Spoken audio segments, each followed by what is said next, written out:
Hello dear student, welcome to physics नमा। आज के इस वीडियो में हम लोग क्लास 10 साइंस का चैप्टर इलेक्ट्रिसिटी का टॉपिक रजिस्टर्स इन सीरीज़ के बारे में स्टडी करेंगे। तो चलिए आज का टॉपिक हम लोग स्टार्ट करते हैं। यह हमारा एक सर्किट है। मान लीजिए हमें दो या दो से अधिक रजिस्टर दिया गया है और हमें किसी सर्किट में इन्हें ज्वाइन करना है। तो हम इसको दो तरह से किसी सर्किट में ज्वाइन कर सकते हैं। There are two methods of joining the resistors together. तो आइए हम लोग इसको देखते हैं। जैसे हमें एक रजिस्टर दिया गया है R1, जिसका रेजिस्टेंस R1 है। इसको हम लोग अगर सर्किट में ज्वाइन करना है तो हम लोग क्या करते हैं कि इसका जो एक एंड है सर्किट में ज्वाइन कर देते हैं। फिर हम एक दूसरा रेजिस्टेंस लेते हैं R2, जिसका रेजिस्टेंस R2 है। इसका हम एक सिरा जो R1 है उसके दूसरे सिरे से ज्वाइन कर देते हैं, और जो R2 का जो दूसरा सिरा है हम एक तीसरा रेजिस्टेंस जो लेते हैं उसके एक सिरे से ज्वाइन कर देते हैं, और R3 का जो तीसरा सिरा है उसको हम लोग सर्किट में ज्वाइन कर देते हैं। तो इस तरह का जो कम्बिनेशन है उसको हम लोग बोलेंगे सीरीज कम्बिनेशन।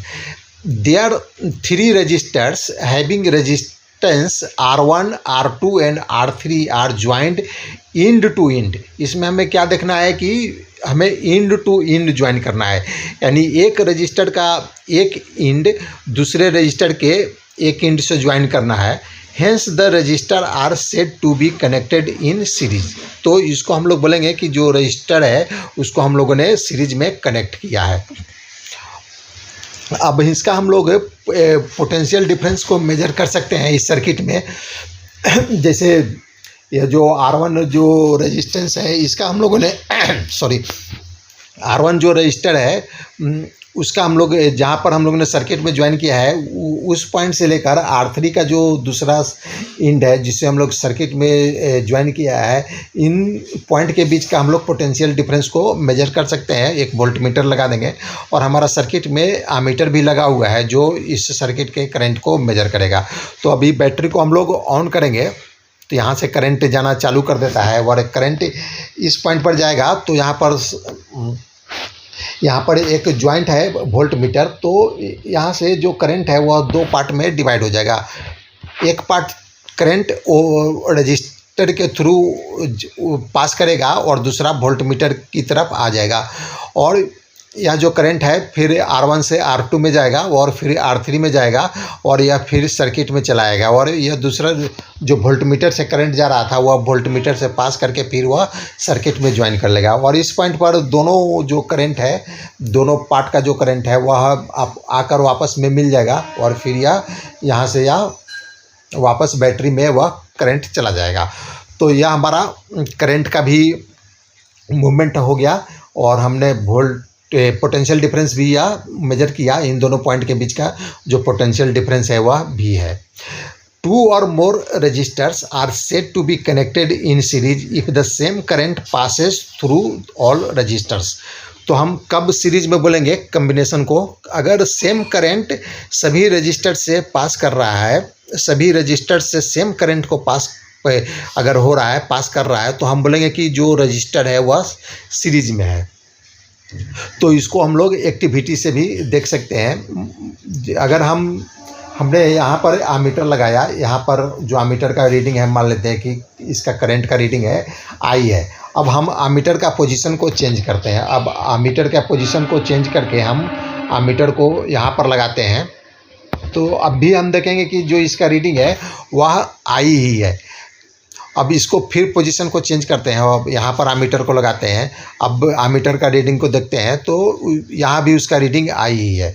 अब फिर पोजीशन चेंज करते हैं और यहाँ का रीडिंग देख लेते हैं तो अभी भी रीडिंग I ही आ रहा है। तो इस प्रकार हम क्या देखते हैं कि जो सर्किट का जो करंट है वह सेम है। किसी भी पॉइंट पर हम अगर रीडिंग ले रहे हैं आमीटर से तो करंट सेम करंट आ रहा है, I ही आ रहा है।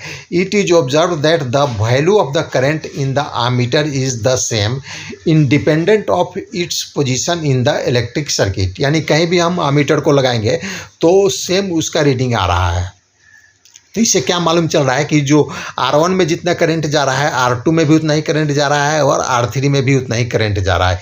It means that in a series combination of resistors the current is the same in every part of the circuit और the same current through each resistor. यानी same current each resistor से जा रहा है और जो किसी भी पॉइंट पर हम अगर रीडिंग लेते हैं एमीटर का तो वह सेम ही है, यानी इक्वल ही आएगा। अब हम इसका पोटेंशियल डिफरेंस को नापते हैं। जैसे हम इस 2 पॉइंट का पोटेंशियल डिफरेंस को नापे तो मान लेते हैं कि इसका वैल्यू आया V आया। अब हम वोल्ट मीटर से R1 जो रेजिस्टेंस है इसके दोनों इंड के बीच का पोटेंशियल डिफरेंस को मेजर करते हैं। तो मान लेते हैं यहाँ पर अभी पोटेंशियल डिफरेंस आया V1 आया। जैसे करंट इक्वल आ रहा था, सेम आ रहा था, तो पोटेंशियल डिफरेंस इक्वल नहीं आ रहा है, यह अलग अलग आ रहा है। तो R1 के दोनों इंड के बीच का पोटेंशियल डिफरेंस V1 है। उसी तरह R2 के दोनों इंड के बीच का जो पोटेंशियल डिफरेंस है V2 है और R3 के दोनों इंड के बीच का जो पोटेंशियल डिफरेंस है वह V3 है। और हम यह भी देखते हैं कि अगर V इक्वल आ रहा है, अगर V1 को V2 और V3 से प्लस करेंगे तो उसका जो वैल्यू आ रहा है वह V के इक्वल आ रहा है। It is observe that the potential difference V is equal to the sum of the potential difference V1 V2 and V3। यानी V1 V2 और V3 जो पोटेंशियल डिफरेंस है उसको ऐड करेंगे तो हमारा जो पोटेंशियल डिफरेंस V है, यानी जो सर्किट का दोनों इंड है, जो जहाँ से हम लोगों ने रजिस्टर को ज्वाइन किया है, तीनों रजिस्टर को ज्वाइन किया है, उसके दोनों इंड के बीच का जो पोटेंशियल डिफरेंस है V, उसके इक्वल आ रहा है। V इक्वल हो जाएगा V1 plus V2 plus V3 के। That is the total potential difference across a combination of resistors in series is equal to the sum of potential difference across the individual resistor। तो इससे क्या मालूम चल रहा है कि अगर हम कम्बिनेशन में सीरीज में अगर रजिस्टर को लगाए हैं तो जो रजिस्टर्स के इंड का जो पोटेंशियल डिफरेंस होगा वह इंडिविजुअल जो रजिस्टर है उसके पोटेंशियल डिफरेंस के सम के इक्वल होगा। मान लेते हैं कि करंट जो इसमें जा रहा है सर्किट में I है, let the current through the circuit is I। तो इंडिविजुअल जो रजिस्टर है उसके बीच का भी जो करंट होगा वह I ही होगा। The current through each register is also I। तो अब हम क्या करते हैं, अब मान लेते हैं कि जो हमें 3 रजिस्टर जो दिया गया था उसके इक्विवेलेंट हमें एक रजिस्टर लेना है। ऐसा उसका वैल्यू होना चाहिए, उसका रेजिस्टेंस इतना होना चाहिए कि जो करंट है सर्किट का, मान लेते करंट I है, वह करंट चेंज नहीं हो। और जो पोटेंशियल डिफरेंस है, अगर पोटेंशियल डिफरेंस हम लोगों ने V रखा था तो V पोटेंशियल डिफरेंस पर करंट भी हमें I ही आना चाहिए।